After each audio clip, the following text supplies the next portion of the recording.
Ng hugasan ko ang hair ni Granny.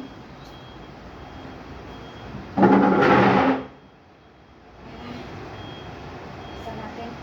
Hanggang ko na yung head ng kailangan ko hugasan. Maghugas. Lalagyan ko sa dito.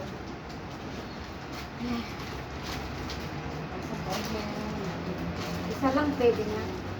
Isa lang plastic bag yan. Kasi ulo lang naman ang hugasan ko mga.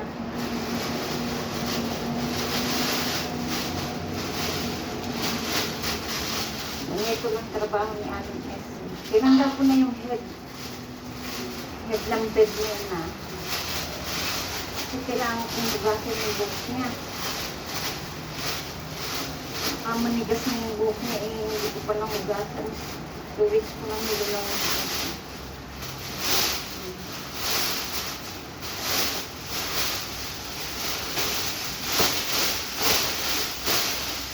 Nalalagay natin siya dito. Lalagyan natin yung ulo ni Granny. Yan. Tapos ano natin si Granny dito ng konti. Itatali natin ito dito. Itatali natin dito para hindi umano yung tubig. Ganito lang yun na. Para-paraan lang. Kasi lahat mano-mano. Lahat kasi dito mano-mano.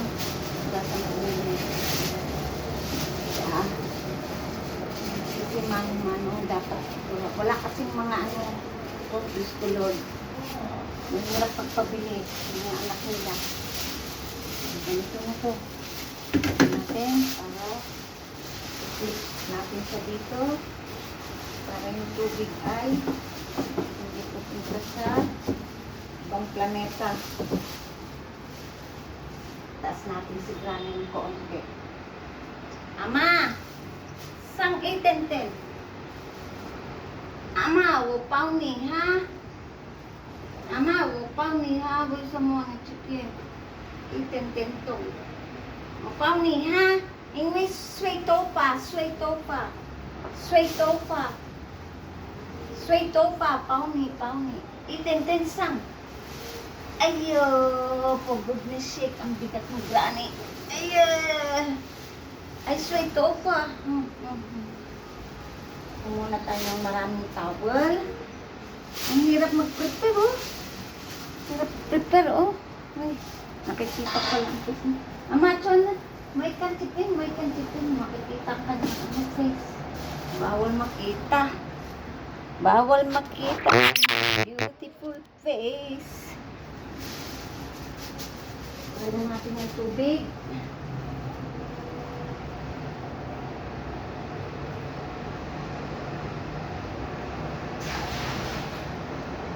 Huwag tayo ng tubig. Huwag tayo ng tubig. Isang timbang tubig. Isang timbang tubig ang binubuhat ko, oh. Isang timbang tubig binubuhat ko. Tapos,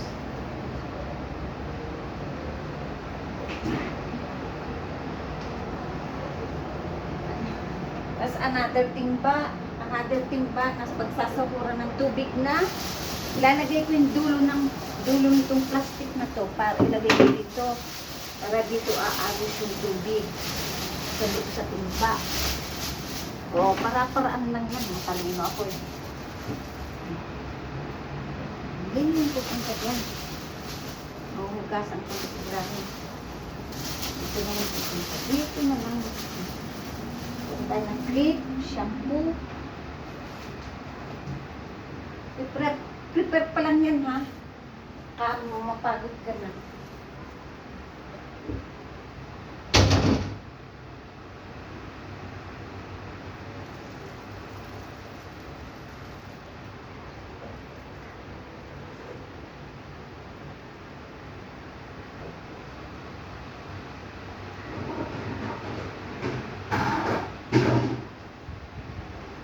Ito, shampoo,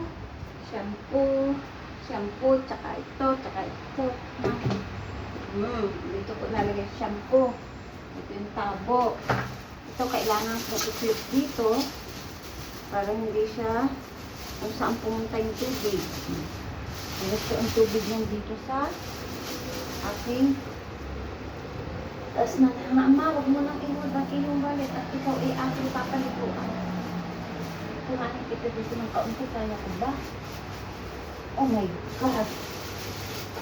Magandang kita ng towel. Magandang kita ng extra towel sa may neck mo.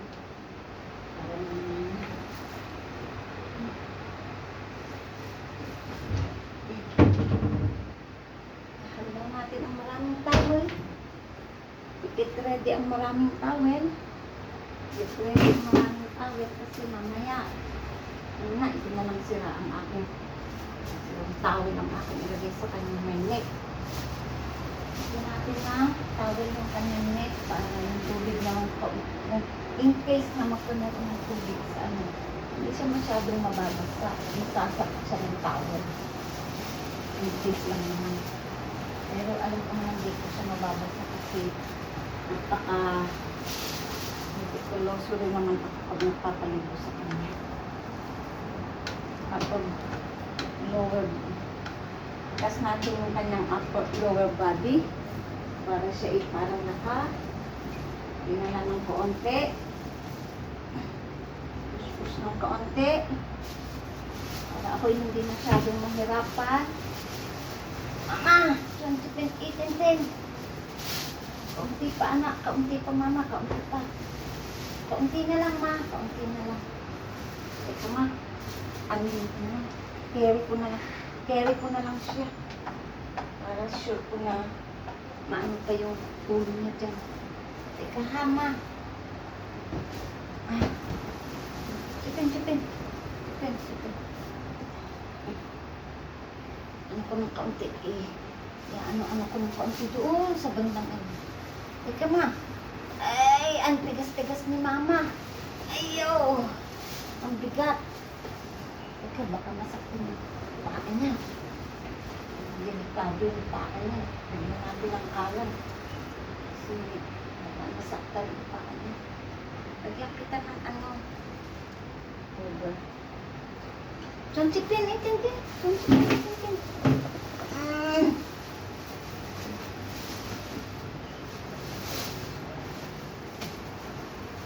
Pagod pa. Ano ba? Hindi kita nagkakaroon. Okay? Ay, sweet tofa. Ay, sweet tofa. Sweet tofa. Itin ha? Sweet tofa. Okay ba ito? Ano bang dulo ng ano inang dito na sa timba? Nakakalain ko naman. Okay. Yes. Ma, sweet tofa. Sweet tofa.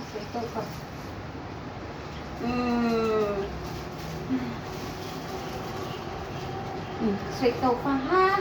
Maman sway. Naku, ang nakalimutan ko yung cotton ball para lagyan ang tainga niya. Baka mapasukan ng tubig ang kanyang tainga. Mapasukan ng tubig ang tainga ng si Granny. Mamaya yung kabila. Lagyan muna natin ang cotton wool para sigurado hindi siya mapasukan ng tubig. Lagyan natin ng shampoo. Kamihan natin ng shampoo kasi ano, scrub natin ang Granny na ulo. Hinugasan ko sa ulo ng Granny. Dito sa bed. Ay, simple ko lang yung kanyang ulo. Huwag na nga, nakakaawa naman pag walang pilo. Siguro naman tatakbo na rin yung tubig ito. Simple nga yung pilo niya kasi mataas. Baka yung tubig hindi mag-flow. Kaya siya ha, ma. Kaya siya ha. Tanggalin natin yung pilo mo. Slowly para hindi siya masaktan. Yes! Ito ko din. Siya ha. Anikin. Yes. Sweet tofa. Nandito na yung tubig. Sweet tofa. Scrub natin ang iyong scalp. Ganito lang ang trabaho ko mga ka-OFW. Hinuhugasan ko ang buhok ni Granny. Kayong mag-alala kahit ganito mabilis ang kamay ko. Napaka-gentle. Hindi naman malakas yung pag-scrub ko. Hindi naman malakas. Yeah. Slowly, slowly. Baka malagyan ang kanyang mata. I-shampoo ito. Slowly, slowly.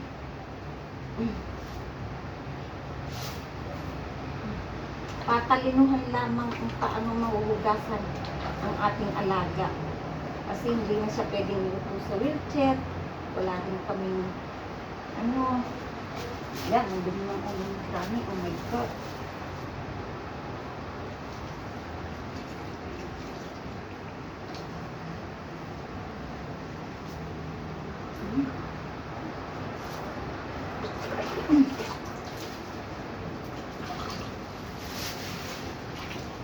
Yay! Nahugasan ko rin ang buhok.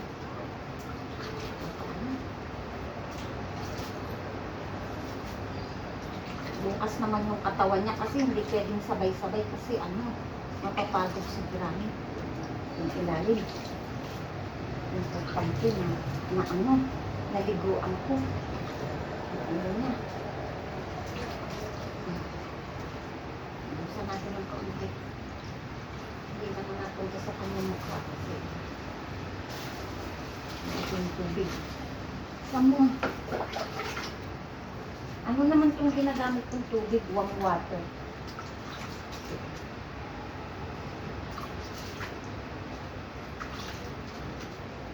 Ilang buhay ni Aling Esther kapaligo kay Granny.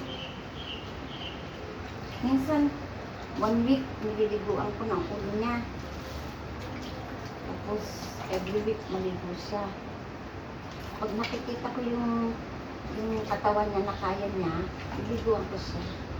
Pero pag alam kong siya, feel so tired, or what, hindi ko na siya dinidistorbo. Hinahayaan ko. Kasi hindi na siya masyadong madali na nalalabas ng baka. Check natin kung isa pang shampoo parang hindi pa mabango. Ang sakit sa likod ng baka.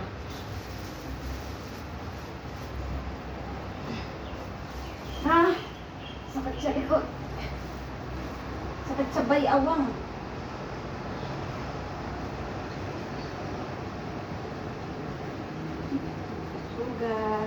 Sugas.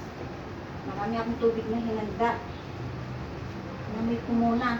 Baka amoy pawis pa. Sugas. Gusto niya minamasahe ang ulo niya.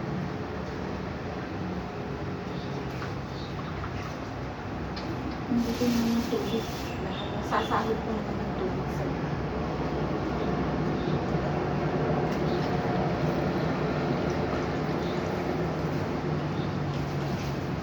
Sugas. Gusto niya. Gusto niya. Swing that spin. Gusto niya.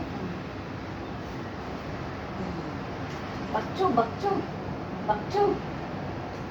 Na, open, bakcho. Yung mata niya, rugasan ko na rin. Kasi nangyayta. Okay, yaw. Rest muna ang aking bayawang. Sakit na. Papalitan ko na lang siya ng ganit pin. Tapos, dito mo lang. Iguan ko na kami yung katawan niya. Dito na rin naman. Iguan ko na rin naman yung katawan niya. Dito na. Teras ko. Ang weather, kung mainit. Pag mainit, dito.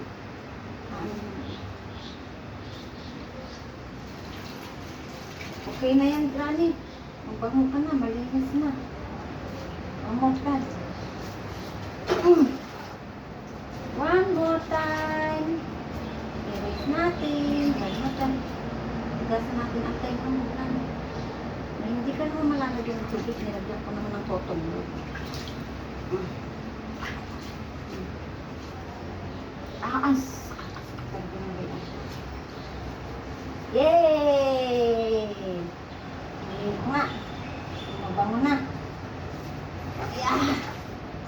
Gusto niya naliligo siya eh. Okay na. Okay daw. Yay! Kaya, okay. Kaya. Ay, ang napakasakit sa bayan ng buhay na ba? Kaysa ha. Sabay ako. Ganyan na natin yung plastic. Para walang tubig. Sa isang side na lang ito. Hindi na lang. Okay. Saan yung ano? Ayan. Pilo. Oh, sus. Kanyang pilo. Kasi siya pwede na walang pilo. Okay.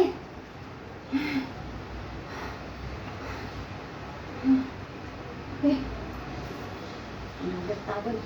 Dalhin natin si Granny na buti. Ipaasin ko natin plastic. Press ko na yan. Bukas naman ang katawan ng aking linisin. Dalhin natin sa plastic. O, lahat ng tubig nasa timba na blue. O, nasa timba na blue. O, sinahod ko ng timba. Isang timbang tubig. Nasa timba din na blue. Sa ilalim. O, hindi basa ang aking floor. Dry muna natin ang ulo ni Granny. Bago ligpitin ang lahat, make sure muna na dry ang kanyang buhok. Para hindi sa sipunin. Hindi siya sipunin. Papagtang ko naman ang cover mo, Granny. Cover ng iyong bed. Iyaan mo lang mabasa. Mamaya, pagka natin.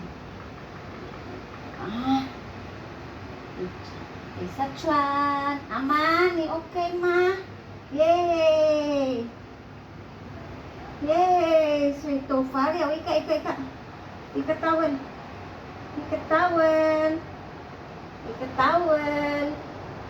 Yeah. Ang way na chibin. Hanaw. Huryaw. Hameriyaw. Yeah, dyan muna. Kailangan kong ikabit ang head. Bed. Baka siya mahulog. Pero alam ko naman hindi siya makakagalaw na, pero dapat ibalik ko para make sure. Bago ko idalahin ko sa banyo. Uy, nakangiti na siya kasi nakaligo ang ulo. Bukas ko na lang siya liligo ng ano. Balik ko lang tong head naman. Oh my God! Yes. Kaligo ng aking Granny. Ang ulo, mabango na.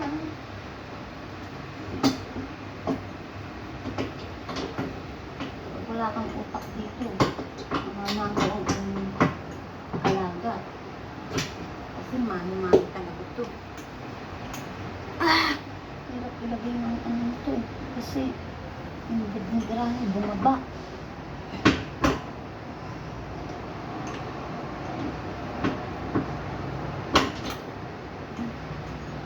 Nahihirapan ako mag-lock.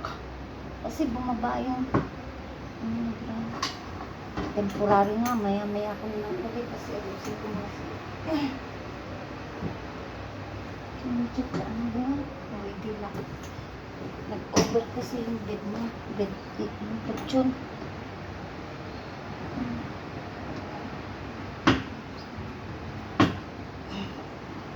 Okay, may lock ko to. Ang dami lang itong lock kasi. Ay!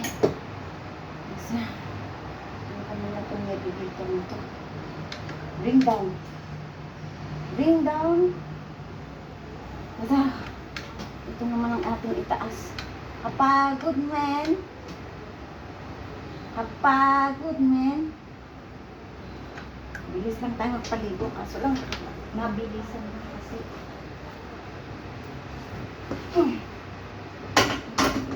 Para mabalik natin itong... Yes! Na!